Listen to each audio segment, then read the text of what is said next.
Le froid mordait. Pas le froid de l'hiver parisien, celui qui te pince les joues et te fait rentrer le nez dans ton écharpe. Non, un froid différent, un froid qui venait de l'intérieur, comme si mes os eux-mêmes se refroidissaient, comme si une main glacée me serrait la moelle épinière. J'étais assise sur un banc, le bois humide collant à mon jean, et j'essayais de me rappeler comment j'étais arrivée là. Mon smartphone, dans la poche, vibrait faiblement. Une notification ignorée. Le parc Montsouris. C'était ça. Le parc Montsouris. Mais pas celui des promeneurs du dimanche. Celui des familles avec leurs poussettes et leurs chiens qui courent après les pigeons. Non, celui de la nuit. Celui où les ombres s'étirent comme des spectres et où chaque craquement de branche te fait sursauter. L'air sentait la terre mouillée, la décomposition lente des feuilles mortes et autre chose, quelque chose de métallique, comme du sang séché, mais plus subtil, plus insidieux. L'ozone, peut-être? Ou juste l'odeur de la peur qui commençait à monter, épaisse et âcre dans ma gorge. Je ne sais plus ce qui m'a pris. Une stupide envie de tester une légende urbaine, sans doute. Ces histoires qui circulent sur les réseaux, celles qui te donnent des frissons dans le dos et te font regarder par-dessus ton épaule dans le métro. Celle-là parlait de Montsouris, de fantômes sans tête, des échos de la terreur, des conneries quoi. Sauf que ce soir, les conneries avaient décidé de venir me rendre visite. J'avais lu des trucs sur des pactes, des rituels, des jeunes qui venaient chercher des sensations fortes, qui défiaient le passé. J'avais toujours trouvé ça ridicule, jusqu'à ce que je me retrouve ici, seule, le cœur cognant contre mes côtes comme un oiseau prisonnier. Je me suis levée, mes jambes tremblantes comme des feuilles. Le vent s'est levé, fouettant les arbres dénudés. Les branches se sont mises à gémir, un son plaintif, comme des âmes en peine. J'ai pensé à la guillotine, pas la chose en elle-même, pas le mécanisme de faire froid. Non, l'idée, la lâcheté, le décapitage silencieux, la foule avide de sang, le panier qui se remplit. J'ai pensé aux têtes qui tombaient, aux cris étouffés, à l'odeur du sang frais qui devait imprégner la terre. Et bizarrement, cette odeur, je la sentais maintenant, faible mais présente. Je me suis dirigée vers le centre du parc, vers la statue de la République. Un monument ironique dans ce contexte. La République, le progrès, la raison, et moi, en train de me laisser happer par des superstitions ancestrales. Le béton sous mes pieds était froid, humide. Les réverbères jetaient des halos jaunes et pâles, créant des zones d'ombre encore plus profondes entre eux. Chaque silhouette d'arbre se transformait en une forme menaçante. J'ai sorti mon téléphone. L'écran s'est allumé, projetant une lumière bleutée sur mon visage. Je voulais filmer, prouver que je n'étais pas complètement cinglée, que j'avais affronté mes démons, ou plutôt les démons des autres. Mais mes mains tremblaient tellement que j'ai failli le laisser tomber. J'ai essayé de me concentrer. Le pacte, c'est ce qu'il disait. Une nuit spécifique, une intention précise. Et la présence se manifesterait. Pas une apparition spectaculaire, non.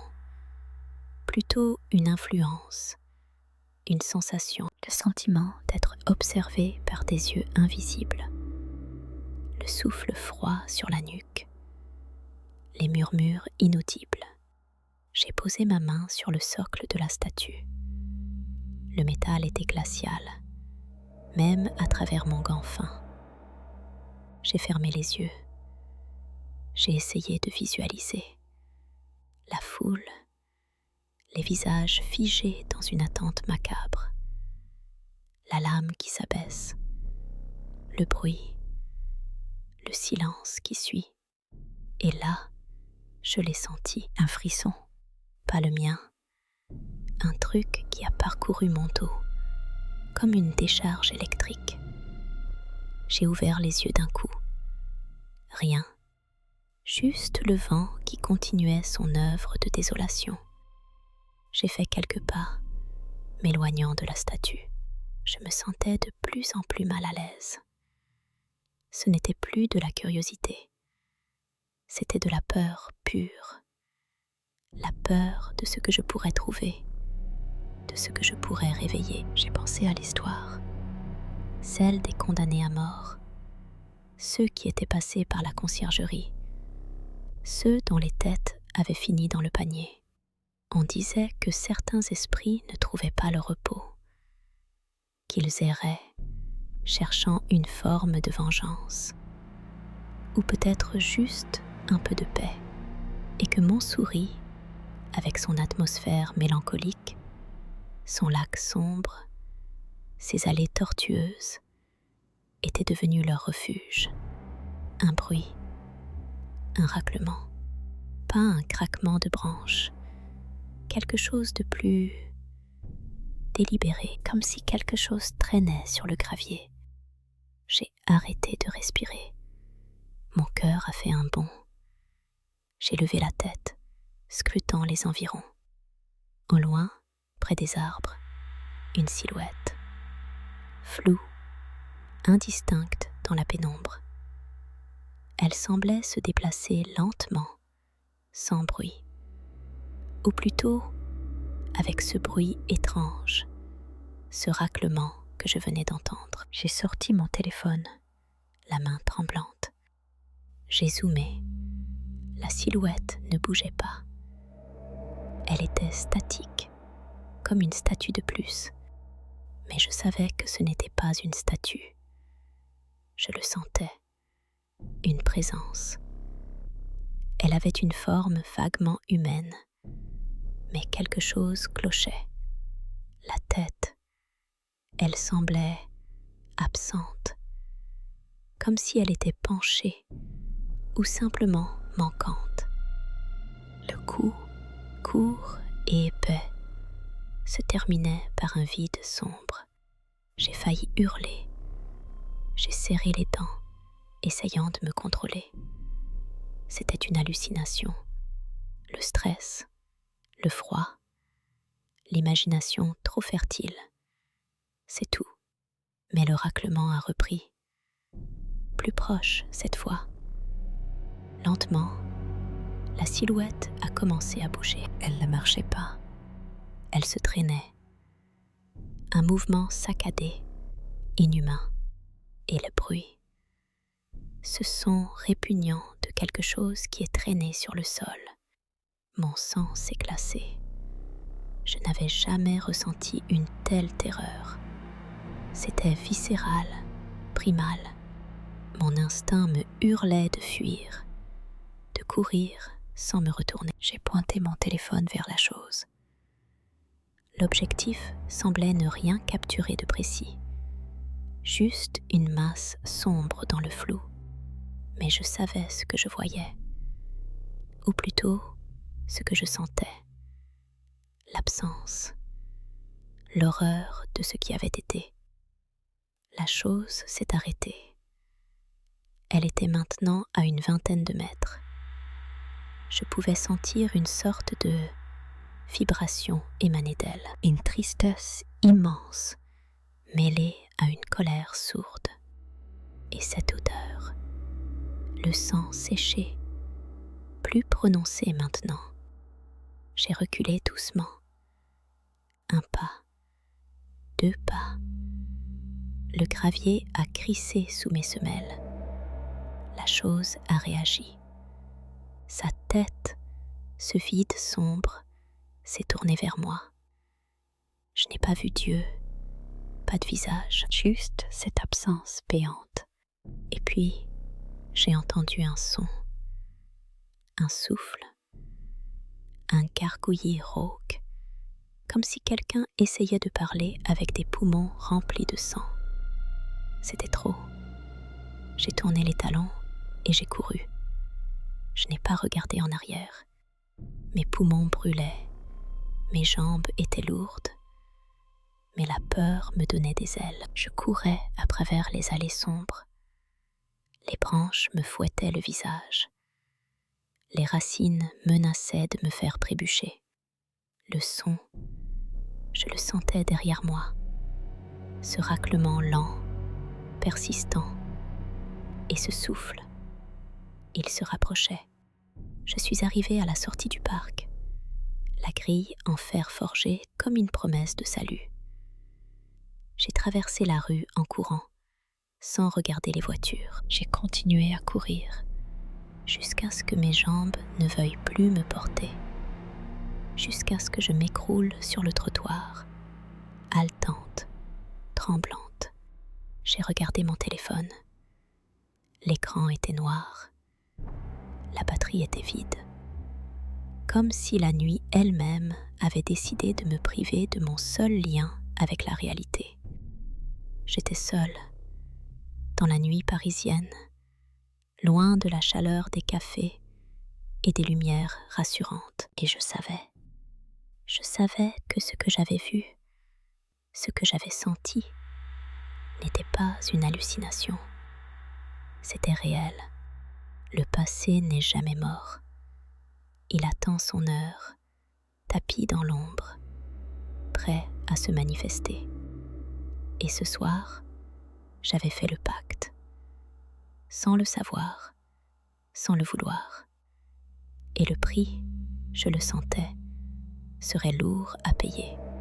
Le froid était toujours là, logé au plus profond de moi, et il ne semblait pas vouloir me quitter. Le vent s'est levé d'un coup, un souffle glacial qui a fait gémir les branches des arbres comme des vieilles femmes en pleurs. J'ai sursauté, le cœur cognant contre mes côtes, comme un oiseau pris au piège. Mes jambes tremblaient tellement que j'ai dû m'agripper au dossier du banc pour ne pas tomber. Le froid, ce froid qui n'avait rien à voir avec la température extérieure, s'était intensifié. Il me rongeait de l'intérieur, comme si j'avais avalé des glaçons. La guillotine. Le mot a résonné dans ma tête, pas comme une pensée abstraite, mais comme un écho charnel. Je la voyais, cette lame d'acier qui tombait, la précision chirurgicale de la mort. Et les têtes, oh mon Dieu, les têtes. J'avais lu des trucs sur la terreur, bien sûr, des documentaires, des livres d'histoire, mais là, dans le noir de ce parc, avec cette atmosphère lourde, poisseuse, ça prenait une autre dimension. Ce n'était plus des faits historiques, c'était une présence. Je me suis levée, hésitante. Mes yeux scrutaient l'obscurité qui semblait s'épaissir autour de moi. Chaque ombre se déformait. Chaque buisson prenait des allures menaçantes. Les bruits du vent dans les feuilles ressemblaient à des murmures, des chuchotements inintelligibles qui me donnaient la chair de poule. C'était glauque, tellement glauque. J'avais l'impression d'être observée, épiée par des yeux invisibles, des âmes en peine qui rôdaient encore par ici. J'ai pensé aux histoires qu'on racontait, celles des promeneurs nocturnes qui disaient avoir entendu des bruits étranges, des plaintes, des rires déments, des silhouettes fugaces aperçues à la lisière des bois, des sensations de froid soudaines, des présence qui vous glaçait le sang. Avant, je balayais tout ça d'un revers de main. Des légendes urbaines, des histoires pour faire peur aux gosses. Mais ce soir, tout avait changé. Ce froid, cette terreur qui me serrait la gorge. C'était la preuve que ces histoires avaient une part de vérité. J'ai fait quelques pas prudents, le gravier crissant sous mes baskets usées. Chaque pas résonnait dans le silence oppressant. Amplifié par l'écho de ma propre peur, je me sentais incroyablement petite, vulnérable. Le parc, que je connaissais de jour, se transformait en un labyrinthe terrifiant. Les arbres, ces géants familiers, devenaient des monstres aux branches tordues, prêts à m'attraper. La lune, cachée derrière un voile de nuages, semblait elle aussi brisée, projetant une lumière fantomatique et incertaine. Un bruit, un léger craquement, pas loin. J'ai figé, retenant ma respiration. Mon cœur battait la chamade. Était-ce un animal? Un chat errant? Ou autre chose? J'ai tendu l'oreille, essayant de discerner le moindre son au-delà du vent. Rien, juste le battement frénétique de mon propre sang dans mes oreilles. J'ai continué à avancer, me dirigeant instinctivement vers le centre du parc, vers le lac. C'était le point le plus sombre, le plus isolé. La folie me guettait, je le sentais. L'envie de courir, de hurler, de fuir était presque irrésistible. Mais mes jambes semblaient clouées au sol par une force invisible. J'étais comme hypnotisée par l'horreur qui m'entourait. L'odeur, c'était ça, une odeur métallique, âcre, qui flottait dans l'air. L'odeur du sang. Je l'ai reconnue, même si je ne l'avais jamais sentie de cette manière. Un mélange de fer et de quelque chose de plus doux, de plus organique, comme si le sol lui-même suintait le passé. Je me suis couvert le nez avec ma main, mais l'odeur persistait, s'infiltrait dans mes narines, me donnait la nausée. Et puis, j'ai vu, ou plutôt, j'ai cru voir, une forme, floue, indistincte, à quelques mètres de moi, près des rives du lac. Une silhouette sombre, immobile. Je ne pouvais pas distinguer de détails. Juste une masse sombre qui semblait absorber la lumière. Mon estomac s'est noué. Ce n'était pas un arbre, pas un buisson, c'était trop défini. Y a quelqu'un? Ma voix était en murmure rauque, à peine audible. Personne n'a répondu. La silhouette n'a pas bougé. Mais j'ai senti un regard sur moi. Un regard froid, vide, qui me transperçait. La peur a atteint son paroxysme. C'était ça. C'était le fantôme, le sans-tête. J'ai reculé lentement, les yeux rivés sur la forme. Mes jambes ne tremblaient plus. Elles étaient gelées. L'air était devenu glacial. L'odeur de sang plus prononcée. J'ai senti une humidité sur mon visage, comme des gouttes de rosée. Mais il ne pleuvait pas. J'ai porté ma main à ma joue. C'était de l'eau? Non, c'était plus épais. J'ai regardé ma main dans la faible lumière. Elle était légèrement rougie. J'ai paniqué. Un son, un bruit de succion, lent, répugnant, venant de la direction de la silhouette. J'ai détourné le regard, incapable de supporter ce que je redoutais de voir. J'ai fermé les yeux, priant pour que tout cela disparaisse. Mais le froid était là, L'odeur était là. Et les sons étaient là aussi. J'ai rouvert les yeux. La silhouette avait bougé. Elle était plus proche. Et maintenant, je pouvais distinguer quelque chose qui pendait d'une extrémité, et ça bougeait, lentement, comme un pendule macabre. Mon estomac s'est retourné. J'ai eu l'envie de vomir. Je ne pouvais plus rester là. L'instinct de survie a pris le dessus. J'ai tourné les talons et j'ai couru. J'ai couru comme jamais je n'avais couru de ma vie, sans regarder derrière moi, sans me soucier de la direction. Les arbres défilaient, les ombres s'étiraient, le vent hurlait, mais je n'entendais que le martèlement de mon cœur et le bruit de mes pas affolés. Je me suis cognée contre quelque chose, une branche basse, et je suis tombée. La terre était humide et froide sous mes mains. L'odeur de sang était partout maintenant, écrasante. J'ai rampé, cherchant une issue, une échappatoire. Mes poumons brûlaient, mes jambes étaient lourdes, comme si elles s'étaient remplies de plomb. J'ai entendu un bruit derrière moi, un bruit de pas, lent, régulier, et un souffle rauque, humide.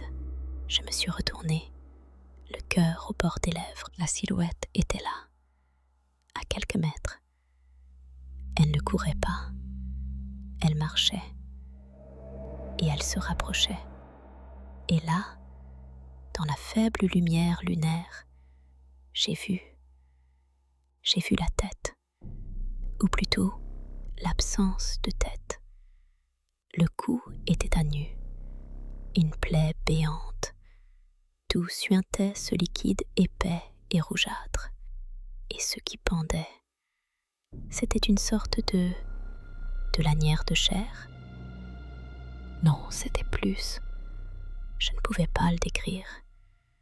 C'était une horreur indicible. J'ai crié. Un cri primal, déchirant, qui s'est perdu dans la nuit.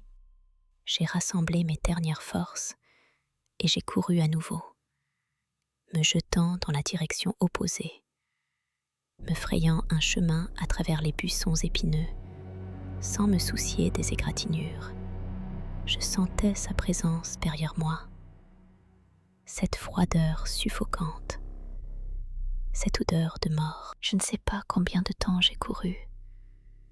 J'ai l'impression que le parc s'étirait à l'infini. Je trébuchais, je me relevais, je continuais. Mes poumons étaient en feu. Mes jambes me faisaient souffrir le martyre. Mais la peur me poussait. La peur de cette chose sans tête qui me traquait. Et puis, soudain, j'ai vu la lumière. Les lumières de la ville. Une sortie. J'ai accéléré, me jetant hors du parc comme si le diable était à mes trousses. J'ai atterri sur le trottoir, tremblante, pantelante, le corps couvert de terre et d'égratignures. Je me suis retournée, le souffle court, pour regarder derrière moi. Le parc Montsouris semblait paisible dans l'obscurité. Aucune silhouette, aucun bruit, juste le vent dans les arbres. J'ai senti quelque chose couler sur mon visage. De la terre, de la sueur. J'ai touché ma joue. C'était encore ce liquide rougi. J'ai regardé ma main. Elle était couverte de cette substance étrange. J'ai eu un haut-le-cœur. Je me suis penchée, vomissant sur le trottoir. L'odeur de mon propre vomi se mélangeait à celle du sang qui semblait encore imprégné sur ma peau. C'était réel. Tout ça était réel.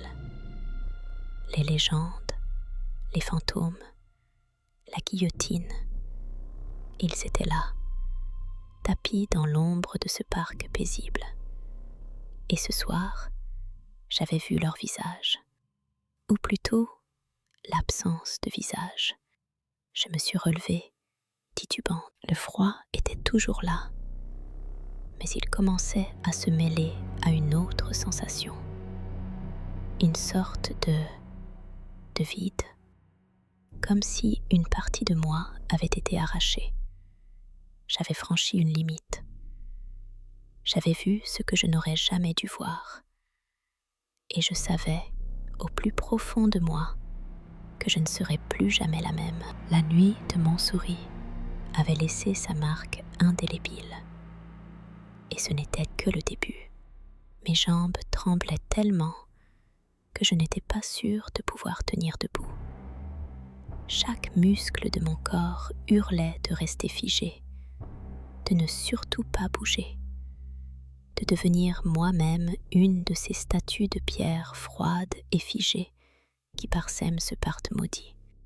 Mais l'instinct de survie, ce truc primitif qui te pousse à fuir, même quand tu sais que c'est fichu, m'a forcé à avancer un pas, puis un autre. L'air sentait le charbon froid et la terre mouillée, une odeur de cave oubliée, de tombe fraîchement creusée. Le silence était assourdissant, ponctué seulement par le bruit de mes propres pas sur le gravier humide, qui résonnait comme des coups de marteau sur un cercueil. J'avais l'impression que chaque craquement sous mes semelles était une invitation pour eux, pour les ombres, pour les spectres de la terreur. Je me sentais nue, exposée, comme si mon âme avait été mise à nu et que le froid glacial du parc n'était rien comparé au froid qui émanait de ma propre chair. La chair de poule ne s'était pas calmée. Elle s'était étendue, comme une maladie, sur tout mon corps. J'avais l'impression que des milliers d'aiguilles glacées me transperçaient la peau, juste sous la surface. Et puis, je l'ai entendu. Un murmure. D'abord, je n'étais pas sûre. J'ai pensé que c'était le vent dans les branches des arbres dénudés. Mais non, c'était plus grave, plus humain. Un chuchotement bas, rauque, comme une voix qui aurait été écorchée vive. Ça semblait venir de partout à la fois, et nulle part en particulier. Des bribes de phrases, des noms, des pleurs étouffés, des mots qui évoquaient la peur, la trahison, la mort.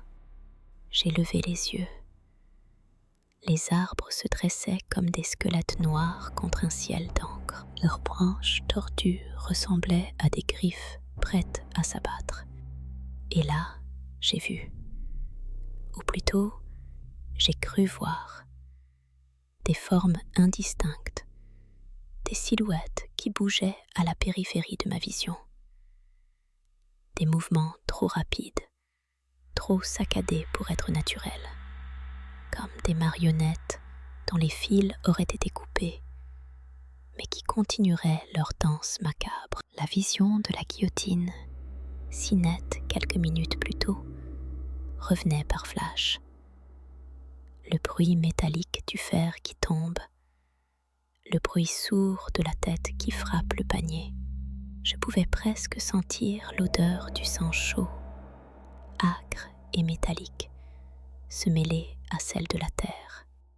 C'était une nausée qui me tordait les entrailles, une envie irrépressible de vomir ce que je n'avais pas mangé. J'ai fermé les yeux, serrant les poings jusqu'à ce que mes ongles s'enfoncent dans mes paumes.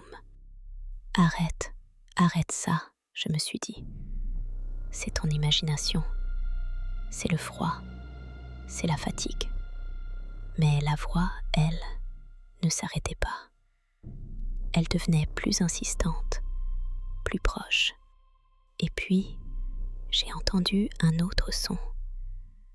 Un son que je n'oublierai jamais. Un rire sec, sans joie, comme le craquement d'une branche morte. Il était démoniaque, froid, et il venait de derrière moi. Je me suis retournée d'un coup, le cœur battant la chamade dans ma poitrine, prêt à exploser. Rien, juste l'obscurité. Mais le rire avait été si réel, si proche. J'ai senti une présence juste derrière moi, un souffle glacé sur ma nuque. J'ai eu l'impression que quelque chose d'invisible me frôlait, que des doigts froids et osseux me caressaient la peau. J'ai reculé, trébuchant sur une racine cachée. Je suis tombée à genoux, la douleur dans mes jambes se mêlant à la terreur pure. Le gravier me griffait les mains. J'ai levé le regard vers le ciel, cherchant une étoile, un signe de normalité, n'importe quoi. Mais il n'y avait rien, juste cette obscurité épaisse et oppressante. C'est là que j'ai vu la danse. Ce n'était pas une illusion, c'était réel, ou du moins aussi réel que ce que je vivais. Au milieu d'une clairière, éclairée par une lueur blafarde et fantomatique qui semblait émaner du sol lui-même, des silhouettes se mouvaient. Elles n'avaient pas de tête. Ou plutôt, elles portaient leur tête dans leurs mains. Elles tournaient sur elles-mêmes, dans un ballet macabre et silencieux. Les têtes, pâles et déformées, semblaient flotter dans l'air, leurs yeux vides fixant le vide. Des têtes d'hommes, de femmes, d'enfants. J'ai cru reconnaître des traits, des expressions figées dans la terreur ou la surprise. Certaines semblaient hurler sans bruit, leur bouche ouverte dans des grimaces de douleur. D'autres avaient un sourire étrange, presque moqueur. Leur corps décapité, vêtu de haillons, se mouvaient avec une grâce dérangeante, comme des pantins désarticulés. Leurs mouvements étaient saccadés, erratiques, mais d'une précision effrayante. Ils tournaient sans fin, un tourbillon de mort et de désespoir, et le murmure que j'avais entendu s'est intensifié, devenant un chœur de lamentation, de cris silencieux, de prières oubliées. L'odeur du sang s'est faite plus forte, presque suffocante. Je sentais le fer chaud sur ma langue. Mon estomac se retournait encore et encore. J'avais envie de crier, de courir, de disparaître, mais mes jambes refusaient d'obéir. J'étais clouée sur place, spectatrice forcée de ce cauchemar éveillé. Une des silhouettes décapitées s'est rapprochée de moi. Son corps, ou ce qu'il en restait, s'est arrêté à quelques mètres. Sa tête, tenue dans ses mains, s'est tournée vers moi. Ses yeux vides semblaient me transpercer.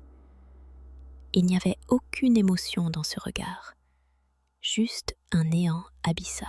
Mais j'ai senti une connexion, un lien invisible, comme si elle me reconnaissait, ou comme si elle voulait me montrer quelque chose.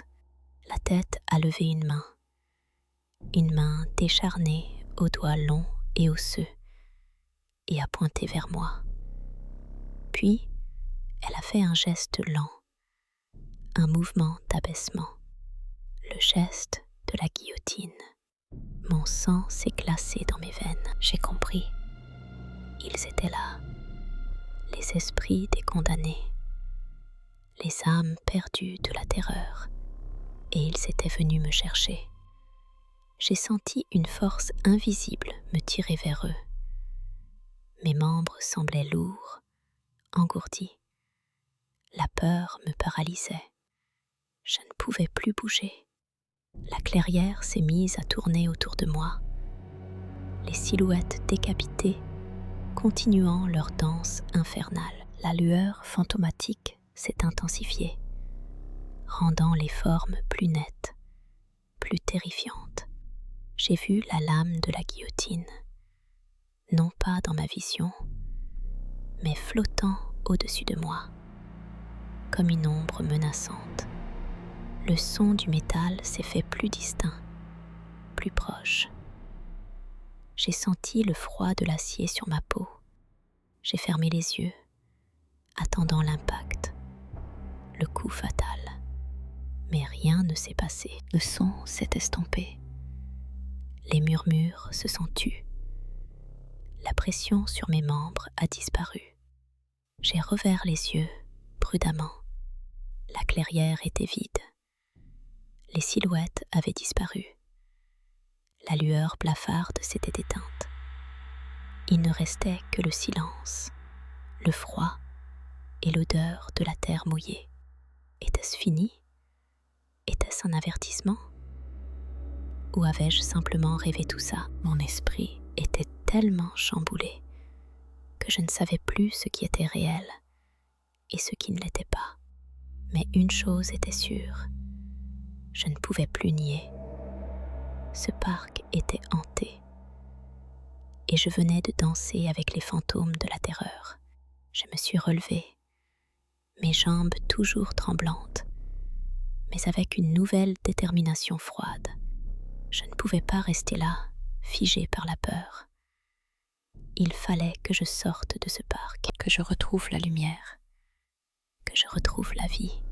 Mais je savais, au plus profond de moi, que cette nuit avait changé quelque chose.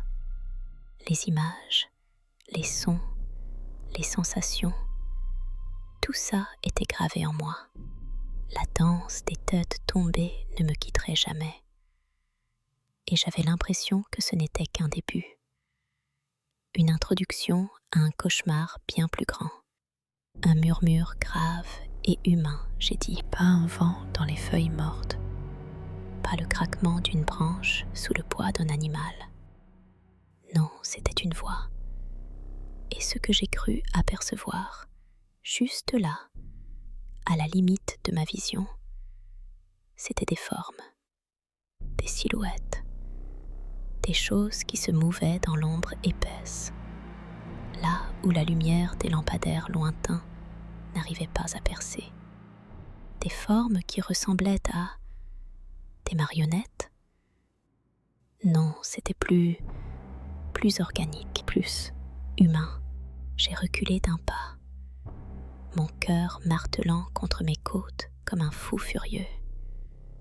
L'odeur de terre mouillée et de charbon froid s'est intensifiée, comme si le parc entier exhalait son angoisse. Mes mains étaient glacées, mes doigts engourdis, mais j'ai réussi à les serrer en poing. Il fallait que je bouge. Maintenant, ces formes, elles n'étaient pas statiques. Elles semblaient se faufiler entre les troncs noueux des marronniers. Ces arbres qui, je le savais maintenant, avaient vu passer bien plus que des promeneurs en quête d'un peu de verdure. Ils avaient vu le sang de la Révolution. Et peut-être que ce sang avait imprégné la terre, les racines, l'air même du parc. J'ai entendu un bruit derrière moi. Un froissement de feuilles, mais plus sec, plus saccadé que le vent. J'ai tourné la tête, le souffle coupé. Rien. Juste l'obscurité qui se confondait avec les ombres des arbres. Mais je sentais une présence lourde, oppressante, qui me glaçait jusqu'à la moelle. C'était comme si l'air était devenu plus dense, plus difficile à respirer. J'ai commencé à courir. Pas une course effrénée, pas encore. Une fuite prudente, en essayant de ne pas faire de bruit, mais avec une urgence qui me brûlait les poumons. Mes yeux balayaient les alentours, cherchant une sortie, une lumière, n'importe quoi qui ne soit pas cette pénombre suffocante. Chaque arbre me semblait être une silhouette menaçante. Chaque bosquet une cachette potentielle pour... Pourquoi? Pour ces choses qui murmuraient. Le sol était inégal, parsemé de racines traîtresses et de débris indéfinissables. J'ai trébuché une première fois, me rattrapant de justesse à un tronc rugueux. L'écorce était humide et froide sous ma paume. J'ai senti une odeur âcre, métallique, se mêler à celle de la terre. Du sang, c'était impossible. Ce parc était censé être un lieu paisible. Mais rien dans ce parc n'était paisible. Un cri, pas le mien, un cri aigu, déchirant, qui semblait venir de nulle part et de partout à la fois. J'ai levé les yeux vers le ciel, mais il était caché par la canopée dense. L'obscurité était totale, impénétrable. J'ai senti une envie irrépressible de hurler, de laisser cette terreur s'échapper. Mais ma gorge était serrée. J'ai continué à avancer, maintenant un peu plus vite. L'instinct de survie prenait le dessus sur la peur paralysante. Je me rappelais les histoires, les légendes urbaines qui circulaient sur ce parc, les sans-têtes, les spectres de la guillotine. J'avais toujours ri de ces histoires, les considérant comme des contes pour effrayer les touristes. Mais là, maintenant, dans cette obscurité moite, avec cette sensation glaciale qui me transperçait, je n'étais plus si sûre. J'ai entendu des pas derrière moi, lents, réguliers, comme si quelqu'un me suivait. Pas une course, non, une poursuite délibérée. J'ai osé jeter un coup d'œil par-dessus mon épaule, et c'est là que je l'ai vu. Ou plutôt que j'ai cru le voir. Une silhouette sombre, plus grande que la moyenne, se détachant à peine de l'obscurité. Elle semblait dégingandée. Ses mouvements étaient saccadés, peu naturels, et il y avait quelque chose à sa tête. Ou plutôt, une absence. Mon estomac s'est noué. J'ai senti la nausée monter. C'était une image trop forte, trop réelle. La tête semblait absente, ou plutôt, elle flottait à une distance étrange du cou, où il n'y avait pas de cou du tout. Je ne pouvais pas distinguer les détails, mais l'impression était là, gravée dans ma rétine. J'ai accéléré le pas, puis je me suis mise à courir. La peur pure me propulsait en avant. Mes poumons brûlaient. Mes jambes étaient lourdes comme du plomb, mais je ne pouvais pas m'arrêter. Les bruits derrière moi se rapprochaient, des bruits de pas lourds, un râplement sourd, comme si quelque chose traînait par terre, et ces murmures. Ils semblaient maintenant plus proches, plus distincts, des bribes de phrases, des mots incompréhensibles, mais chargés d'une colère sourde. Je me suis retrouvée au milieu d'une allée bordée de ces marronniers sombres. Les branches basses formaient une sorte de tunnel naturel. L'air était plus froid encore ici. L'odeur de la terre et du sang était presque insoutenable. J'ai eu l'impression que les arbres me regardaient, que leurs branches noueuses étaient des bras tendus pour m'attraper. Soudain, j'ai senti une main glacée sur mon épaule. Je me suis figée. Un cri étranglé m'a échappé. J'ai tourné la tête lentement, redoutant ce que j'allais voir. Une silhouette se tenait juste derrière moi, grande, massive. Et oui, il n'y avait pas de tête. Juste un cou tranché net, comme si une lame avait passé par là. L'obscurité à cet endroit était encore plus dense, comme un vide. J'ai senti un souffle froid sur ma nuque. Pas un souffle d'air, mais un souffle de mort. J'ai fermé les yeux, attendant le coup. Mais rien ne venait. Juste cette présence écrasante, cette impression d'être à la merci de quelque chose d'ancien et de terrifiant. Quand j'ai rouvert les yeux, la silhouette avait disparu. Le silence était revenu. Un silence lourd, pesant. J'ai posé ma main sur mon épaule. Rien, pas de contact. Était-ce une hallucination? La peur me jouait-elle des tours? Mais l'odeur de la terre mouillée et de ce métallique subtil était toujours là. Et les murmures, ils n'avaient pas cessé. Ils semblaient maintenant venir des arbres eux-mêmes. Des murmures graves, rauques, comme s'ils racontaient une histoire ancestrale, une histoire de violence et de mort. J'ai regardé autour de moi. Les marronniers s'étendaient à perte de vue, leurs troncs sombres et tortueux semblant se tordre sous le poids de leurs secrets. J'ai eu l'impression que ces arbres étaient des témoins muets, mais aussi des acteurs de ce qui s'était passé ici. Ils avaient vu les têtes tomber, ils avaient bu le sang, et maintenant, ils semblaient vouloir le partager. J'ai continué ma course, plus désespérée que jamais. Je devais sortir de ce parc.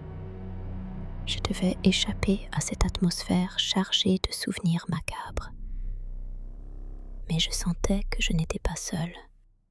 D'autres formes se mouvaient à la périphérie de ma vision. Des formes indistinctes, fantomatiques. Des silhouettes qui semblaient se fondre dans l'ombre des arbres.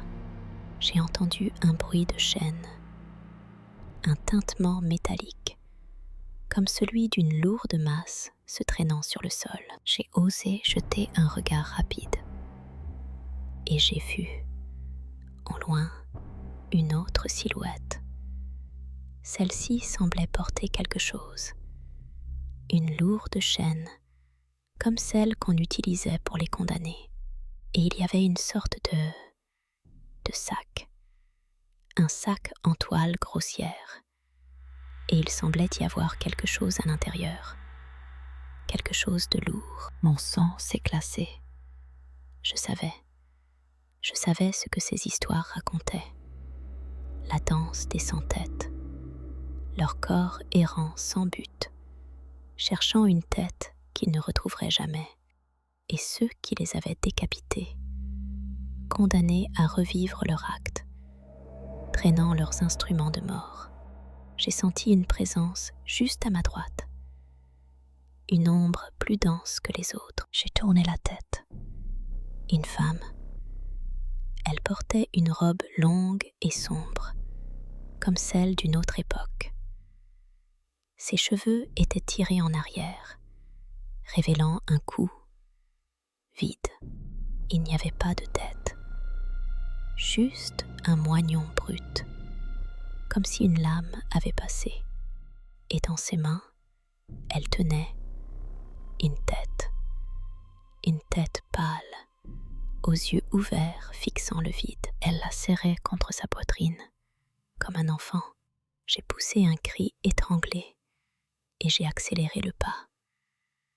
Je ne pouvais plus contrôler ma respiration. Elle était saccadée, haletante. Mes jambes me portaient à peine. Chaque pas était une lutte. Je sentais des regards sur moi, des regards vides, des regards emplis d'une tristesse infinie. Je me suis retrouvée face à une grille, une sortie. L'espoir a refait surface, fragile, tremblotant. J'ai couru vers elle, mes mains tremblantes cherchant le mécanisme d'ouverture. J'ai entendu les bruits se rapprocher, les pas, les murmures, le raclement des chaînes. Ils étaient là, tout autour de moi. La grille était lourde, rouillée. Elle a cédé avec un grincement lugubre.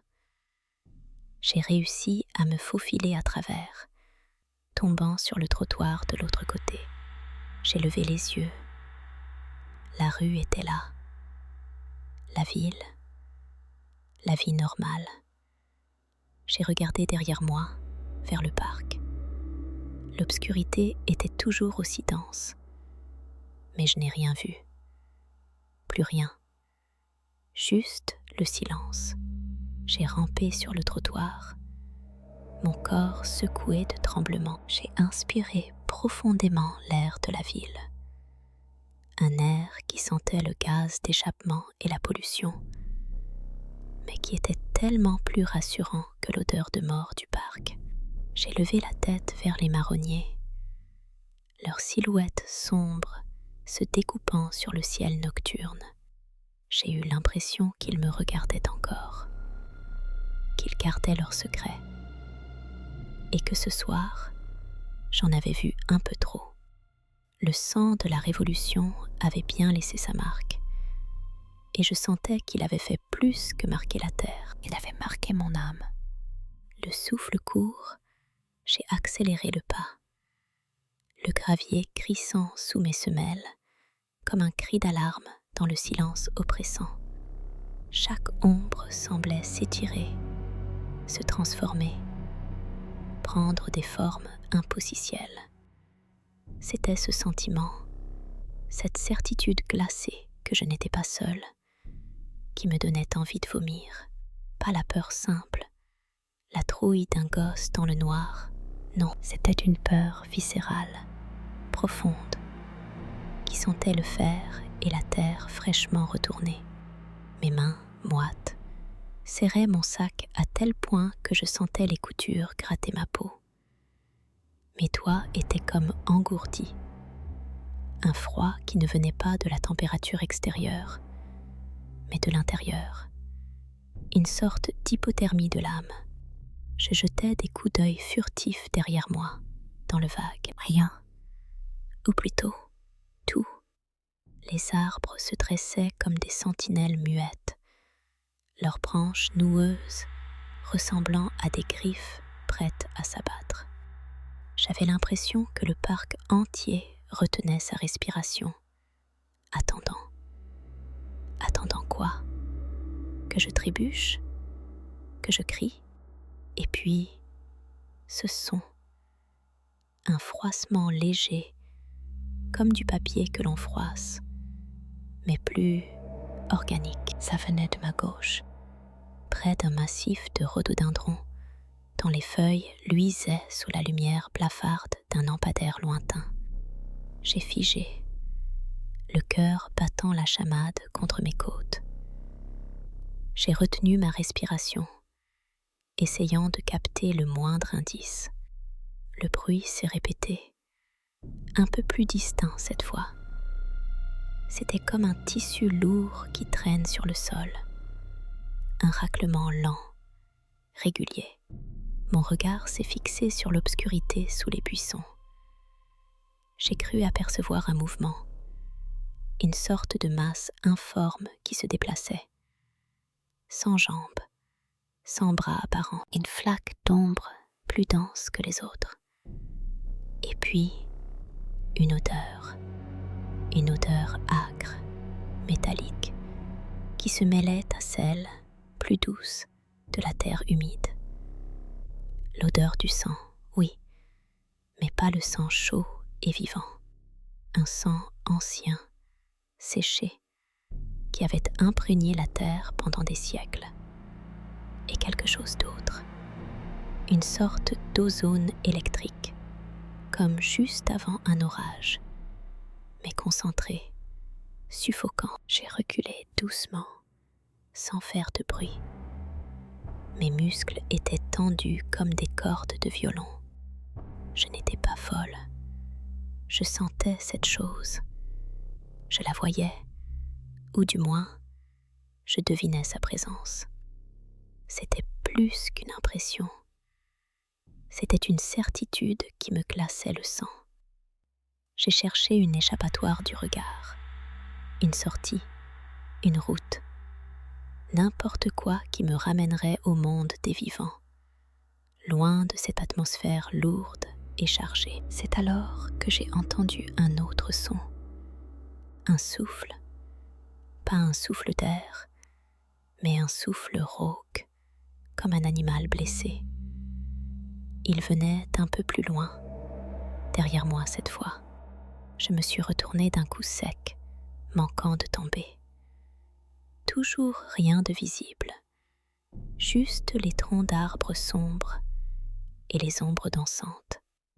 Mais le son, il était là, persistant, comme une respiration lente et irrégulière. Et puis, j'ai vu, ou j'ai cru voir, au loin, près du lac, une silhouette humaine, mais étrange.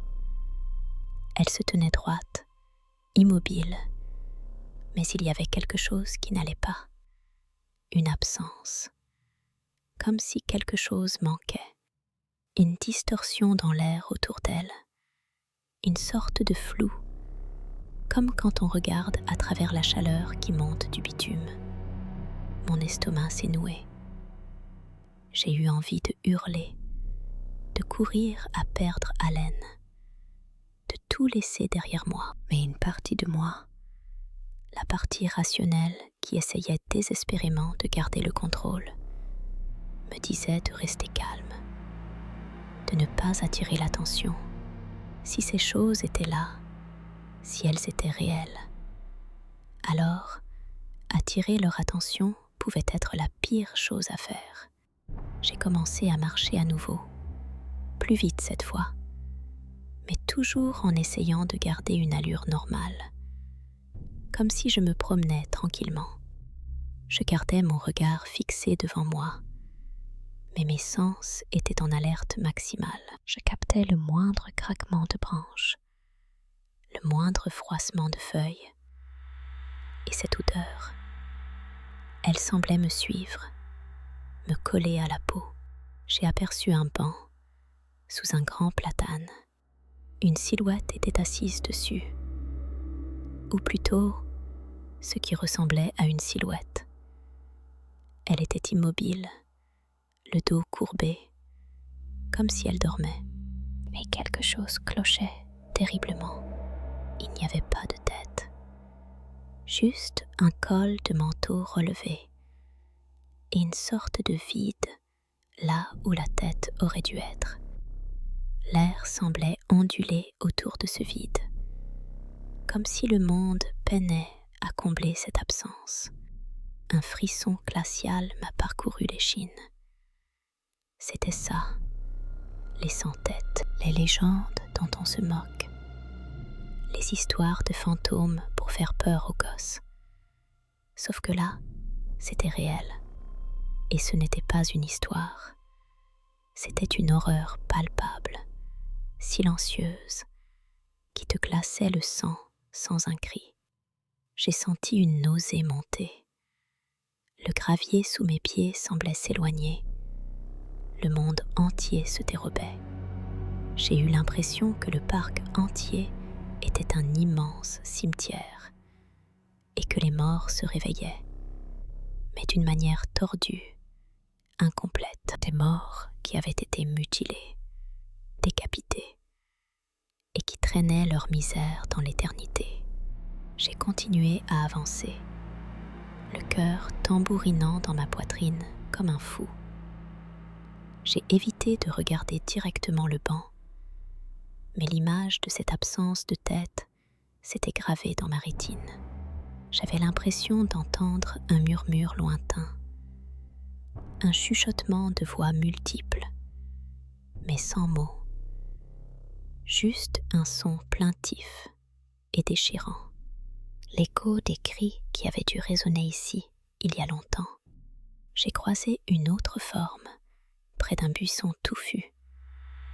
Celle-ci semblait se traîner sur le sol, laissant une traînée sombre derrière elle. Elle n'avait pas de tête non plus, juste une masse informe qui ondulait péniblement. L'odeur était plus forte ici, plus métallique, avec une note sucrée et nauséabonde, comme de la décomposition. J'ai senti mes jambes flageoler. Il fallait que je sorte d'ici. Maintenant, j'ai repéré le portail au loin. Une lueur plus vive, signe de la ville, de la vie. J'ai commencé à courir, plus prudemment cette fois, en essayant de ne pas faire trop de bruit, mais avec une urgence nouvelle. Chaque pas était une délivrance, un pas de plus vers la sécurité. Je sentais les regards sur moi, invisibles mais pesants. Je sentais leur présence derrière moi, leur silence assourdissant. J'ai entendu un bruit de raclement derrière moi, plus proche cette fois. J'ai jeté un coup d'œil par-dessus mon épaule. Rien, mais le bruit continuait, comme si quelque chose se traînait juste derrière moi, à quelques mètres. Une sorte de râle bas, guttural, que me donnait la chair de poule. J'ai accéléré encore, mes poumons brûlants. La peur me donnait des ailes, mais aussi des jambes de plomb. J'avais l'impression que le parc s'étirait, que le portail s'éloignait. Les arbres semblaient se rapprocher, formant un tunnel d'ombre menaçante. J'ai senti une présence juste à mon côté, une fraîcheur anormale, une odeur de terre et de sang qui m'a envahi. J'ai failli crier, mais aucun son n'est sorti. Je suis arrivée au portail. J'ai traversé la grille métallique qui semblait me retenir, et je me suis retrouvée sur le trottoir, sous la lumière crue d'un lampadaire. J'ai haleté, le corps tremblant, le cœur cognant dans ma poitrine, comme s'il voulait s'échapper. J'ai regardé derrière moi, vers l'obscurité du parc. Rien, juste les arbres sombres, le silence. Mais je savais ce que j'avais vu, ce que j'avais senti. Le parc m'en sourit, n'était pas qu'un simple parc. C'était un lieu hanté, un endroit où les horreurs du passé s'accrochaient à la nuit, où les sans-têtes continuaient leur errance silencieuse. Et j'avais eu un aperçu de leur enfer. Un enfer silencieux, mais terriblement réel. L'odeur de mort et de sang semblait encore collée à mes vêtements, à ma peau. J'ai eu l'envie de me laver, de me frotter jusqu'à ce que ma peau disparaisse. Et je savais que ça ne servirait à rien. L'horreur, elle, était déjà en moi. Le froissement a repris. Pas un bruit de pas, non. Plutôt le bruissement lourd et humide de quelque chose qui traîne, qui se déplace avec une lenteur délibérée. Ça venait de derrière le massif de rhododendrons, là où le lampadaire projetait une lumière jaune et malade, à peine suffisante pour distinguer les formes sombres. J'avais le souffle coupé, le cœur qui cognait dans mes tempes comme un tambour fou, l'odeur âcre. Ce mélange de fer rouillé et de terre fraîchement remuée s'était intensifié, me donnant la nausée. C'était l'odeur du sang, pas celui vif et chaud d'une blessure récente. Non, celui qui a figé, qui a séché, qui s'est incrusté dans le sol pendant des décennies, voire des siècles. J'ai senti une goutte froide couler le long de ma colonne vertébrale. Ce n'était pas la transpiration. J'avais bien trop froid pour ça. C'était autre chose. Comme si le froid de la mort elle-même s'infiltrait dans mes os. J'ai fermé les yeux, priant pour que ça s'arrête, pour que ce ne soit qu'une hallucination provoquée par la fatigue et le stress. Mais les sons étaient trop réels. Le froissement, le léger gargouillis qui semblait accompagner chaque mouvement. Et puis, cette impression, l'impression d'être observé. Pas par des yeux, non, par une absence. Une absence qui pesait, qui aspirait la chaleur autour d'elle. Quand j'ai rouvert les yeux, une silhouette se découpait à peine dans la pénombre. Elle était là, juste à la lisière des buissons. Grande, anormalement grande et difforme. On aurait dit une masse informe, vêtue de haillons sombres qui semblaient fondre dans l'obscurité. Il n'y avait pas de visage, pas de membres distincts, juste une présence et une odeur. L'odeur s'est intensifiée, une puanteur métallique qui me vrillait les narines, me faisait pleurer. C'était le sang séché, le sang ancien, le sang de tant de vies fauchées brutalement. J'ai figé, impossible de bouger. Mes jambes étaient ancrées au sol, mes muscles tétanisés par la terreur pure.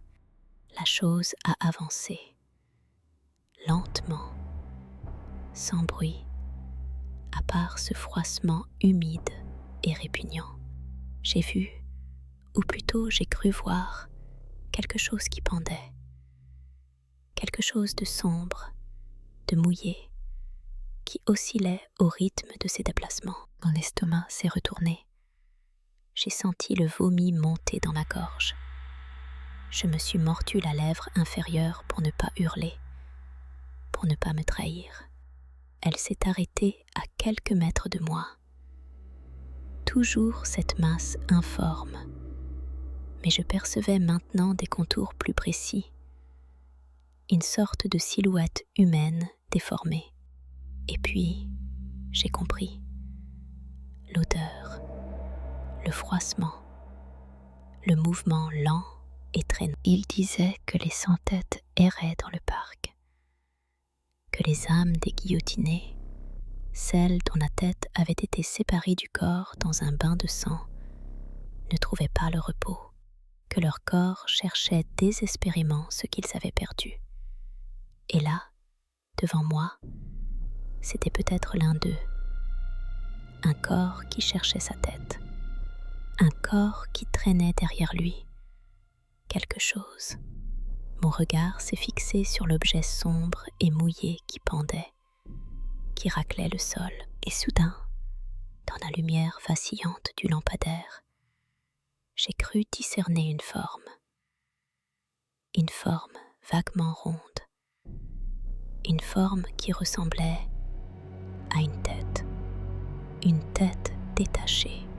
Mon sang s'est glacé, l'horreur a atteint son paroxysme.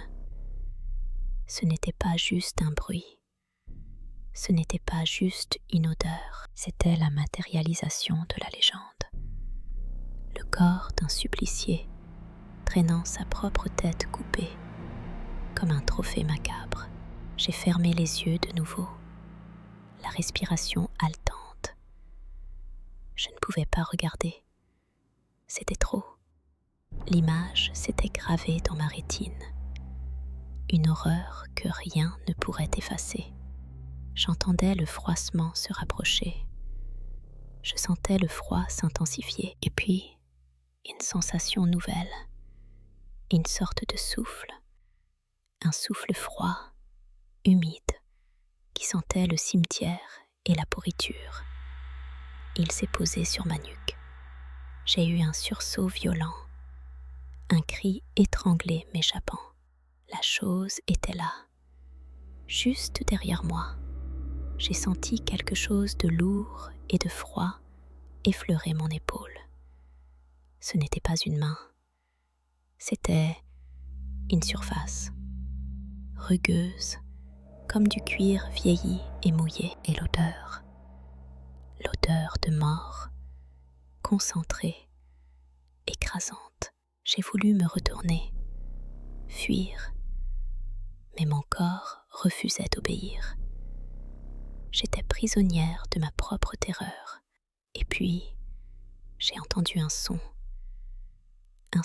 bas, rauque, comme un râle.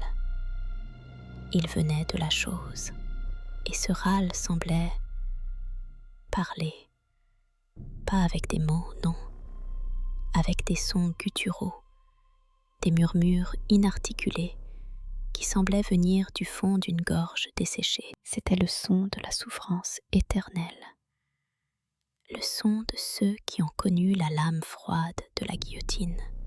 J'ai senti une pression sur mon épaule. Pas une agression, non. Plutôt une sorte de contact, une tentative de communication. Mon esprit rationnel hurlait que c'était impossible, que c'était mon imagination qui me jouait des tours. Mais mon corps, lui, réagissait à la présence. Le froid, l'odeur, le son, tout était trop réel. La chose a émis un autre râle, plus fort cette fois. Et j'ai senti quelque chose de gluant et de froid se poser sur ma nuque. Mon sang s'est figé dans mes veines. J'ai compris. Ce n'était pas une tête qu'il traînait, ou du moins, pas seulement. C'était une partie de son propre corps, une partie de ce qui avait été séparé, et il la ramenait. Il la ramenait vers moi. Non, ce n'était pas possible. J'ai forcé mes jambes à bouger. Un pas, puis un autre.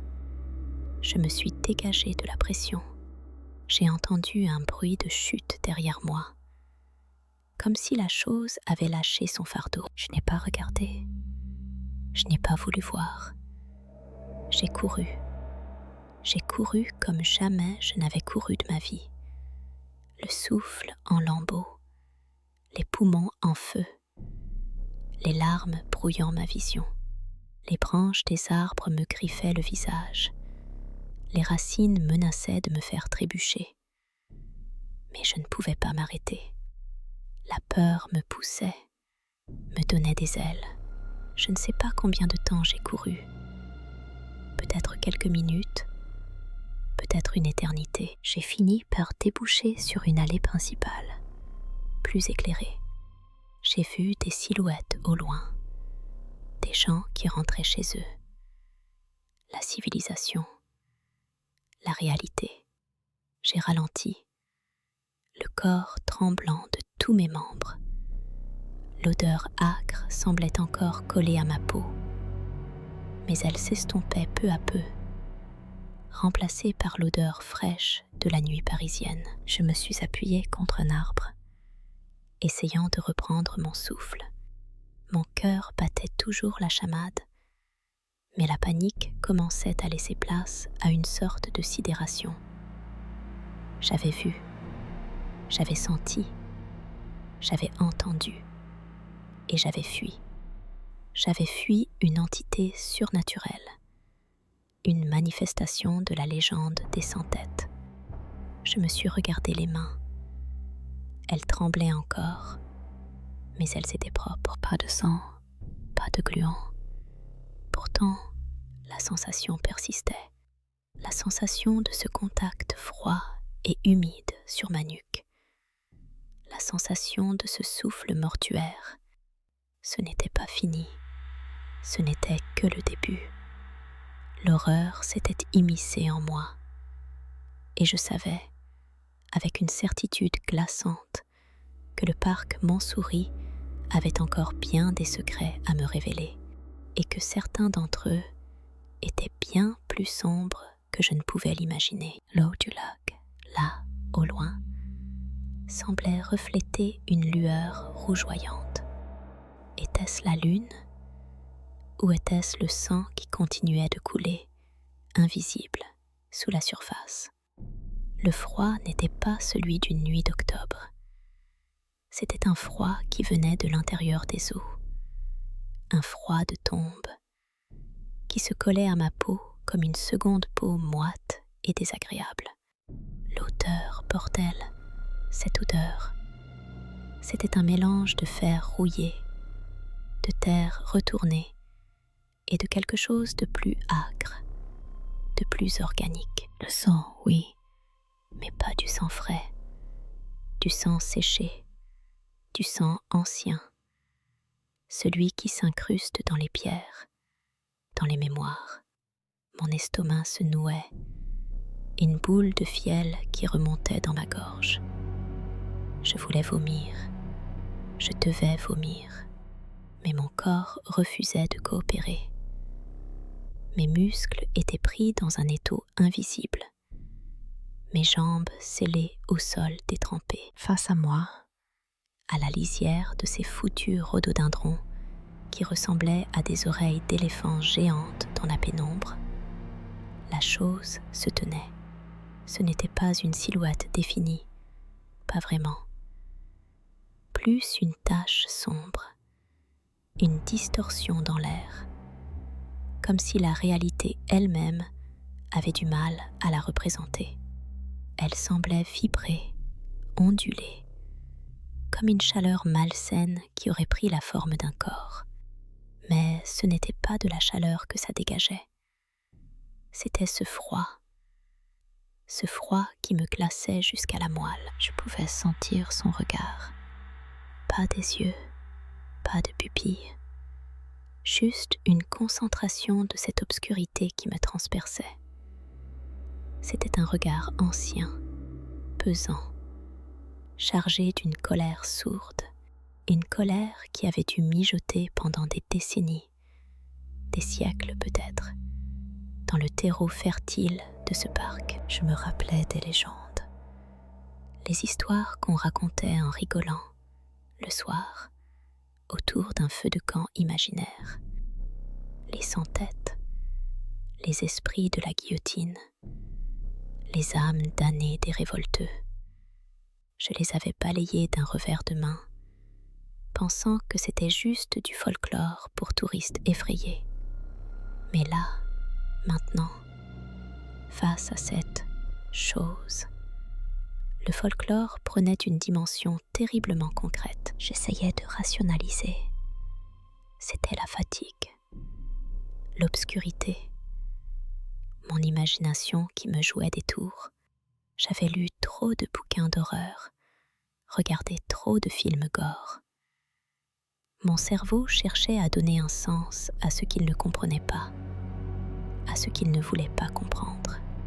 Mais le sang qui me semblait couler à mes tempes, le goût métallique dans ma bouche, cette nausée qui me tordait les entrailles, c'était bien réel. Ma forme commença à bouger, lentement, pas un pas, pas un mouvement de jambe, plutôt une progression, comme si le sol s'ouvrait devant elle et la refermait derrière. L'odeur s'intensifia, plus forte, presque suffocante. J'avais l'impression d'inhaler des résidus de chair brûlée et de terreau humide. Un son rauque, comme un râle étouffé, s'échappa de la masse sombre. Ce n'était pas un cri, pas une plainte. C'était un murmure ancestral, un écho de souffrance qui résonnait dans mes propres os. Je fermais les yeux. Une seconde, juste une seconde, pour essayer de reprendre le contrôle, pour me dire que si je ne voyais pas, ça n'existait pas. Mais l'image était déjà gravée dans ma rétine. La tache sombre, le froid, l'odeur insoutenable, et surtout, cette sensation d'être observé, jugé par quelque chose qui avait vu trop de choses, trop de violence, trop de sang versé dans ce lieu. Un grattement, léger d'abord, comme des ongles sur du bois sec, puis plus insistant, comme si quelque chose cherchait à sortir, à se frayer un chemin à travers le voile qui nous séparait. Mes yeux s'ouvrirent d'un coup, le cœur cognant dans ma cage thoracique comme un oiseau affolé. Le son venait de la forme, ou plutôt de dedans, comme si quelque chose se débattait à l'intérieur de cette masse informe. Je sentis une vibration dans le sol, sous mes pieds. Une vibration sourde, profonde, qui semblait venir des entrailles de la terre. Les arbres autour de moi, les vieux platanes et les marronniers, semblaient se tendre, leurs branches dénudées comme des bras tendus dans un geste d'effroi muet. Le lampadaire, lui, vacilla. Sa lumière jaune et pâle se fit plus faible, comme si elle était aspirée par la présence qui se tenait là. C'était le pacte brisé. Je l'avais senti, je l'avais deviné. Ce parc n'était pas qu'un lieu de promenade, un écrin de verdure en plein Paris. C'était un lieu chargé d'histoire, une histoire qui suintait encore de la terre, des murs, des statues. Une histoire de violence, de révolte, de sang versé, et j'avais mis le doigt dedans. Trop profondément, trop maladroitement. Ce n'était pas juste une légende de fantômes.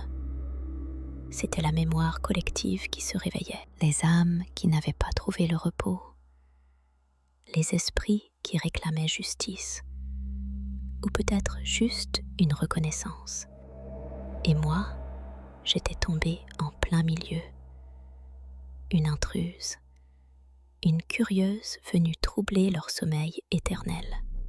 La forme fit un mouvement plus net. Elle sembla s'étirer vers moi, comme une main griffue tendue dans le vide.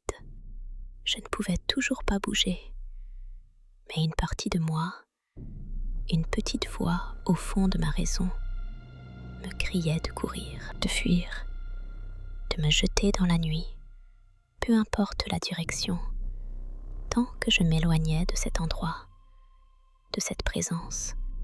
L'odeur de sang se fit plus métallique, plus vive, comme si une plaie venait de s'ouvrir à nouveau. J'imaginais des lames, des têtes qui tombaient, le bruit du fer sur la chair. Le son rauque se fit plus pressant, plus désespéré. Ce n'était plus un râle, c'était un grognement de rage contenue. Et puis, j'ai entendu un autre son. Un son qui n'avait rien à voir avec la chose. Un son de pas.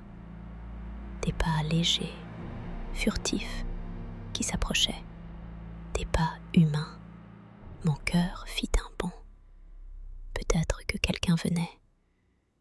Un gardien, un promeneur tardif, n'importe qui. Mais les pas ne venaient pas d'une seule direction. Ils semblaient venir de partout à la fois, autour de moi, dans les buissons, derrière les arbres, des pas discrets qui se faufilaient dans l'herbe mouillée, qui effleuraient les feuilles mortes. Et ils n'étaient pas seuls. J'entendais des murmures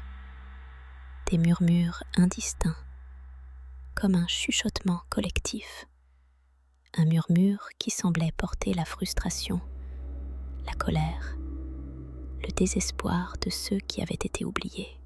La forme sombre devant moi sembla s'animer davantage à l'écoute de ces murmures.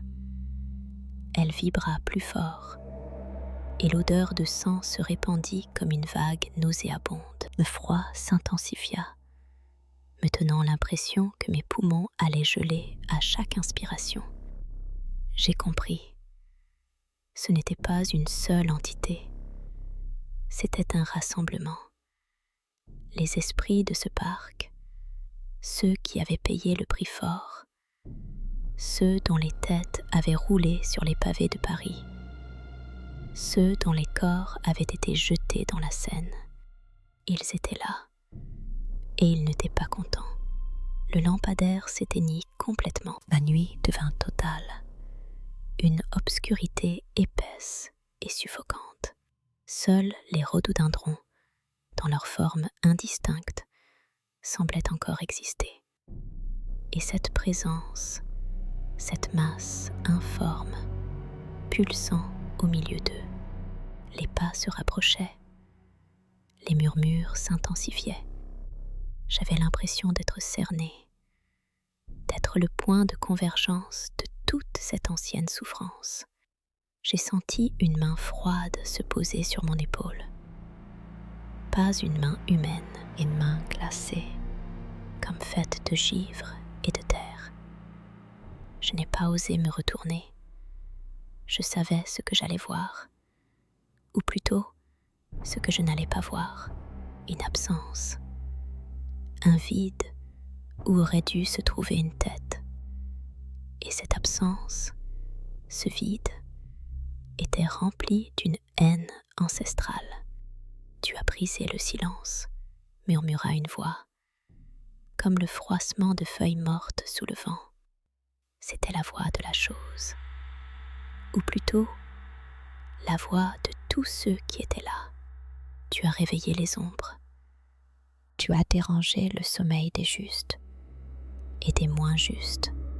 La nausée me submergea. Je fermai les yeux, serrant les poings. Je devais sortir de là. Je devais me libérer de cette paralysie. J'ai pensé à la sortie du parc, à la rue éclairée, au bruit de la ville. J'ai concentré toute mon énergie sur cette image, sur ce désir ardent de retrouver le monde des vivants. Un autre son, un son de métal, un bruit sec, comme une lame qui glisse dans sa gaine, ou comme une tête qui se détache de son corps. Mon sang se glaça. Ce n'était plus une hallucination, c'était la réalité la plus glauque et la plus terrifiante que j'ai jamais imaginée. J'ai senti le froid se propager le long de mon bras, là où la main glacée s'était posée. Une sensation de brûlure, paradoxale, comme si le froid lui-même me brûlait. Je me suis crispée, une tension extrême parcourant tout mon corps. Et puis, comme si un ressort se détendait, mes jambes ont enfin cédé. J'ai trébuché, tombant à genoux dans la boue. Le contact de la terre froide et humide sur mes mains m'a ramené à la réalité, ou du moins à une réalité où je pouvais encore bouger. Je n'ai pas regardé en arrière. J'ai rampé, puis je me suis relevée, titubant, courant sans savoir où j'allais. Le bruit des pas et des murmures se fondant dans le battement frénétique de mon cœur. L'odeur de sang et de terre me suivait, comme une ombre tenace. Je sentais le regard de ces anciens spectres sur mon dos, leur colère froide et patiente, qui ne demandait qu'à se déverser à nouveau. Le pacte était brisé, et j'avais été la première à en payer le prix. La nuit ne faisait que commencer. Le froid s'est intensifié, comme si j'avais plongé la tête la première dans un congélateur. Ce n'était pas le genre de froid qui te fait grelotter, non. C'était un froid qui te ronge de l'intérieur, qui te paralyse les os, qui te donne l'impression que tes organes se transforment en glace. J'essayais de bouger, de me recroqueviller, de fuir, mais mes membres ne répondaient plus. C'était comme si mon propre corps m'avait trahi, se transformant en une statue de terreur figée. Et cette odeur, plus de sang, pas vraiment. C'était plus métallique, oui, mais aussi âcre, comme de l'ozone après un orage violent, mélangé à quelque chose de pourri, de vaseux. L'odeur de la décomposition, pas celle d'une chair fraîchement coupée, mais celle qui s'est installée, qui a imprégné les choses, qui a imprégné l'air. Ça me vrillait les narines, ça me donnait la nausée. mais je ne pouvais même pas vomir. Ma gorge était serrée, comme si une main invisible l'étranglait. Je levai les yeux, lentement. L'obscurité n'était plus totale. Une sorte de lumière blafarde, verdâtre, filtrait à travers les branches des rhododendrons. Ce n'était pas la lune, pas une étoile. C'était une lumière qui semblait émaner du sol lui-même. Une lueur malsaine qui donnait aux feuilles une apparence de chair malade. Et dans cette lumière, je les vis. Ils n'étaient pas là où je m'attendais à les trouver. Pas en train de courir ou de hurler. Non, ils s'étaient assis autour d'un point d'eau boueux, un de ces bassins oubliés au fond du parc, qui ne reflètent que le ciel grisâtre et la pourriture des feuilles mortes. Ils formaient un cercle. Une dizaine, peut-être plus. Des silhouettes indistinctes, comme des ombres épaissies, mais avec une présence tellement palpable que ça me donnait des sueurs froides, et aucun d'eux n'avait de tête. Franchement, je suis du genre rationnel. Je crois en la science, en la logique. Quand je vois un truc bizarre, je cherche l'explication la plus simple. Un jeu d'ombre, une hallucination due à la fatigue, un coup de stress. Mais là, c'était différent. Il n'y avait pas de place pour le doute. Les Nex, comme on dit dans les légendes, ils étaient là. Les âmes des décapités, des guillotinés, qui traînaient dans ce parc, hantés par leur fin tragique.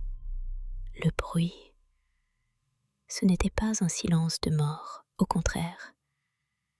Il y avait des murmures, des chuchotements qui s'entremêlaient, des sons indistincts, comme des conversations lointaines qu'on n'arrive pas à saisir. Et puis, un bruit de grattement, lent, régulier, sur le sol détrempé, comme si quelqu'un ou quelque chose traînait un objet lourd ou ses propres membres sur la terre boueuse. Ça venait d'eux, du cercle. Je ne pouvais pas détourner le regard. Mes yeux étaient rivés sur ces formes sans tête, sur leurs épaules voûtées, sur leurs gestes lents et saccadés. Certains semblaient immobiles, d'autres se penchaient vers le centre du cercle, comme s'ils écoutaient quelque chose que je ne pouvais pas entendre. L'air était si froid qu'il me brûlait les poumons à chaque inspiration. L'odeur était si forte qu'elle me donnait l'impression de suffoquer. Je me suis souvenu des histoires que j'avais lues, des threads sur Internet, des vieilles légendes urbaines sur le parc Montsouris. On disait que les âmes des condamnés à mort sous la Révolution venaient hanter les lieux, cherchant une tête qu'ils avaient perdue. Des spectres désincarnés, condamnés à revivre leur supplice éternellement. Je pensais que c'était des conneries pour effrayer les touristes, pour faire du buzz sur les réseaux. Mais là, dans le froid glacial, avec cette odeur de mort qui me glaçait le sang, je ne pouvais plus nier. L'un d'eux, une silhouette plus grande que les autres, a levé son bras. Un bras maigre, au contour flou, qui semblait s'étirer vers moi. Je n'ai pas vu de main, juste une sorte de déformation dans l'air, comme si le vide lui-même se tendait. Et le murmure s'est intensifié, devenant plus distinct. Des bribes de mots, des noms, des dates, des fragments de vie brisés. Je crois avoir entendu Robespierre, place de la Révolution, 1793. Mon cerveau tournait à 1000 à l'heure, cherchant une échappatoire, une explication rationnelle. Fatigue, stress, l'alcool que j'avais bu plus tôt. Mais rien ne collait. Cette sensation de froid qui me pénétrait, cette odeur putride, la vue de ces êtres, c'était trop réel, trop viscéral. Le grattement s'est rapproché. Il ne venait plus du centre du cercle, mais de ma gauche. Je n'osais pas tourner la tête. J'avais l'impression que si je bougeais le moindre muscle, si je clignais des yeux, il serait sur moi, et ce serait fini. Je deviendrais un de ces murmures, un de ces spectres sans tête, condamnés à errer dans ce parc pour l'éternité. Un autre murmure, plus proche cette fois, a résonné dans le silence glacé, une voix rauque, comme celle d'une personne qui n'aurait pas parlé depuis des siècles. « Tu as vu » a-t-elle soufflé. « Tu as vu ce qu'il nous en fait ?» Je sentais ma raison s'effriter. Les murs de mon scepticisme s'écroulaient un à un, laissant place à une peur primale, ancestrale. La peur de l'inconnu, la peur de la mort, la peur de ce que l'on ne peut pas expliquer. J'avais toujours pensé que j'étais à l'abri de ces choses, que les fantômes, c'était pour les films d'horreur et les histoires pour enfants. Mais là, j'étais en plein dedans. Et c'était bien plus terrifiant que tout ce que j'avais pu imaginer. Le cercle semblait se refermer. Les silhouettes indistinctes se rapprochaient lentement, leurs gestes lents et dénués de sens devenant plus pressants. Le bruit des grattements se faisait plus fort, plus insistant. Je sentais la boue sous mes pieds se liquéfier, comme si le sol lui-même commençait à me happer. Et puis, j'ai senti une présence derrière moi. Pas une présence qui se contente de regarder, mais une présence qui respire froid, qui dégage une aura de désespoir et de rage. Une présence qui me donnait la chair de poule, qui me faisait sentir comme une proie. Je ne pouvais pas me retourner. J'étais paralysée par la terreur, mon corps refusant d'obéir à mon esprit paniqué. J'ai fermé les yeux, serrant les dents. J'ai essayé de me raccrocher à la réalité, à mon appartement, à ma vie d'avant. Mais le froid était trop intense, l'odeur trop suffocante, les murmures trop présents. J'étais piégée dans ce cercle d'âmes perdues, dans ce parc maudit au milieu de la nuit. La nuit ne faisait que commencer, et j'avais l'impression qu'elle allait durer une éternité. J'ai senti un souffle froid sur ma nuque, un souffle qui sentait la terre humide et le désespoir. Et j'ai entendu un murmure, juste à mon oreille. Un murmure qui disait « Rejoins-nous ». Je n'ai pas pu bouger, pas un muscle. Le froid s'insinuait plus profondément, pas juste sous la peau, mais dans mes os, dans mes organes.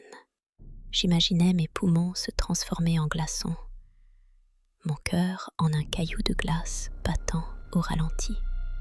L'odeur, oh cette odeur, métallique, comme du sang séché, mais avec une note sucrée et écœurante de décomposition. C'était le parfum de la mort, une mort ancienne, une mort qui avait imprégné la terre elle-même. Mes yeux, eux, étaient rivés sur le cercle. Une dizaine de silhouettes, accroupies ou assises, autour de ce bassin d'eau stagnante. L'eau n'était pas claire, loin de là. Elle était trouble, d'une couleur marron boueuse, avec des reflets verdâtres étranges, comme si quelque chose y pourrissait en permanence. Et ces silhouettes, sans tête, je le voyais, là où aurait dû se trouver une tête.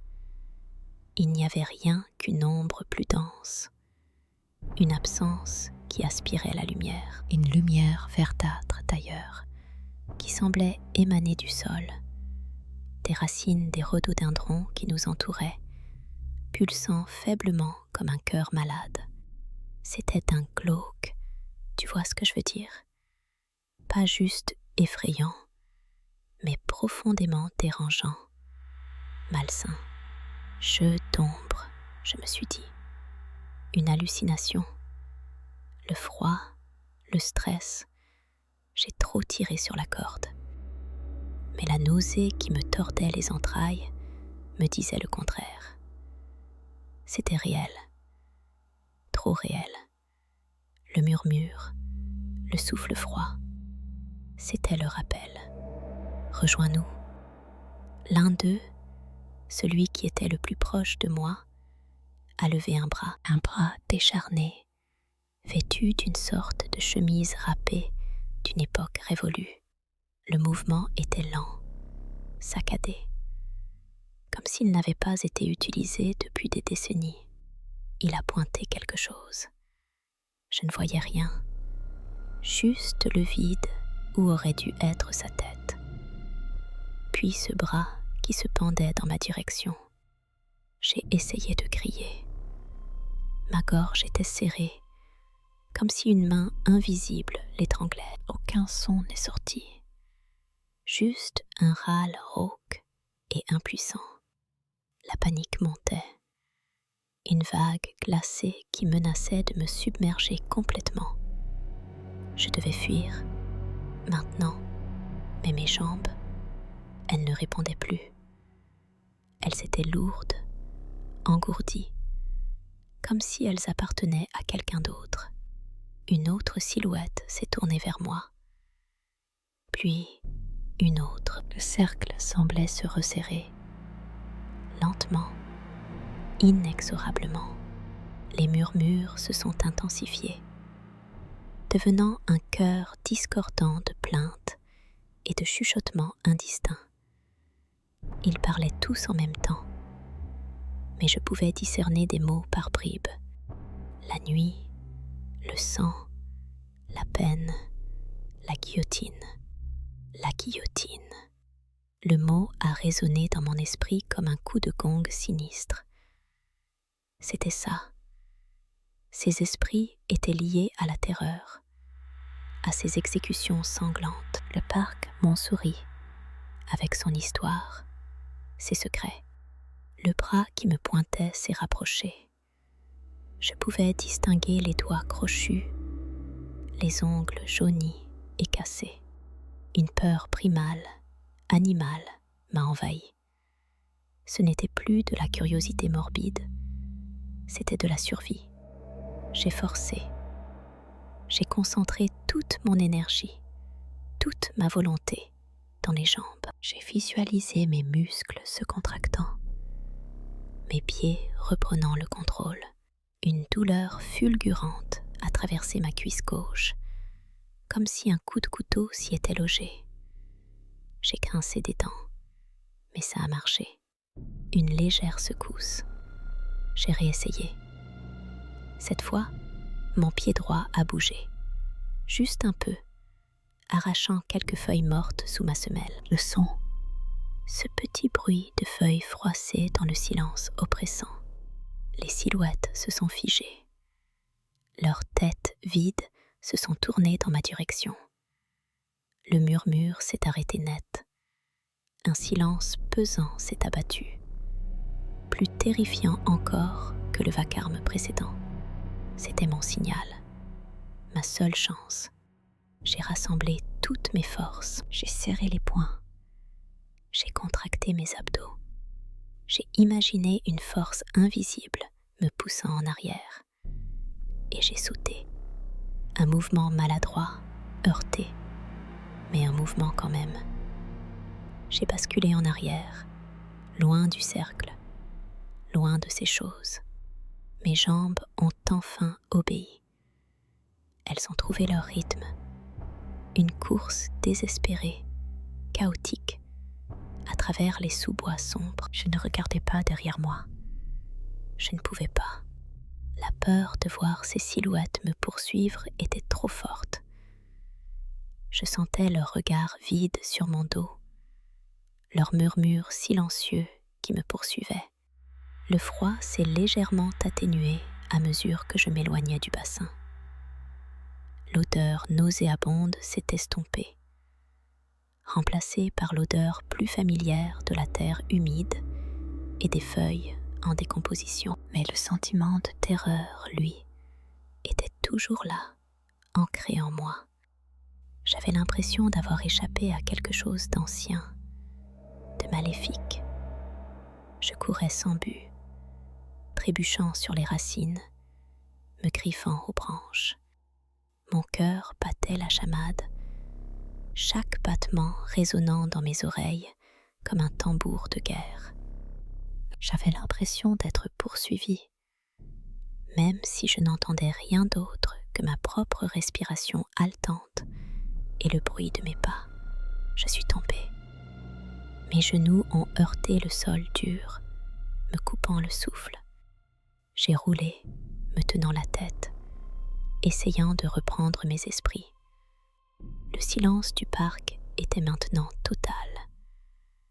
Aucun murmure, aucun souffle froid, juste le vent dans les arbres et le cri lointain d'un hibou. Était-ce fini ? Avais-je vraiment réussi à m'échapper ? Ou était-ce juste une pause ? Une ruse de ces esprits pour me faire baisser la garde ? Je me suis relevée, tremblante. Mes jambes étaient encore instables, mais elles tenaient. J'ai regardé autour de moi. Les arbres formaient des silhouettes menaçantes dans l'obscurité. Chaque ombre semblait cacher quelque chose. Chaque craquement de branches me faisait sursauter. Je devais sortir du parc.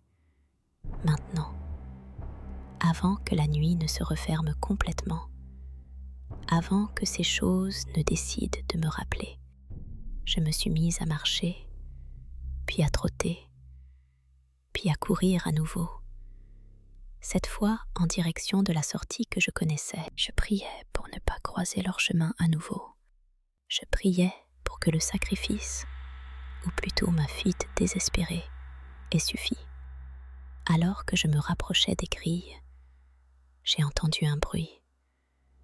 Un son léger, presque imperceptible. Un grattement. Comme si quelque chose traînait sur le sol, juste derrière moi. J'ai accéléré le pas, le cœur battant à tout rompre. J'ai attrapé la grille, mes doigts glissant sur le fer froid. J'ai réussi à me faufiler à travers, me retrouvant sur le trottoir, sous la lumière jaune et rassurante d'un lampadaire. J'ai tourné la tête, le souffle court. Le parc était sombre, silencieux. Rien, juste des arbres et des ombres. Mais je savais que quelque chose m'avait vu, m'avait appelé. Et une partie de moi, une petite partie glacée et terrifiée, avait été marquée à jamais par cette rencontre au bord du bassin boueux. L'odeur métallique me collait encore aux narines. Le froid me glaçait les os. J'avais échappé à leur cercle, mais je n'étais pas sûre d'avoir vraiment quitté leur monde. Le bras décharné s'est avancé. Pas un geste brusque, non, plutôt une lente progression, comme si le temps lui-même se distordait pour servir leur dessein. J'ai senti l'air se densifier, une pression palpable sur ma poitrine qui m'empêchait de respirer, alors que mes poumons hurlaient leur soif d'oxygène. C'était ça, le piège. Pas une course effrénée, pas une lutte acharnée, juste une invitation glaciale à rejoindre leur ronde macabre. Mon corps refusait d'obéir. Chaque fibre était figée, solidifiée par cette terreur primale qui te transforme en statue de glace. Mes yeux, eux, ne pouvaient que fixer, impuissants, l'extrémité de ce membre fantomatique. Il ne portait pas de chair, pas de peau, juste des os blanchis, des tendons secs comme des fils de pêche, et au bout, des doigts crochus qui semblaient vouloir s'agripper à mon âme. La lumière verdâtre des rhododendrons projetait des ombres dansantes sur leurs formes indistinctes, accentuant leur aspect spectral, irréel, et pourtant si terriblement présent. J'ai essayé de hurler. Un son muet s'est formé dans ma gorge, une convulsion désespérée qui n'a produit aucun son. Ma bouche s'est ouverte, mes cordes vocales ont vibré dans le vide, mais rien. Le froid avait tout scellé, tout étouffé.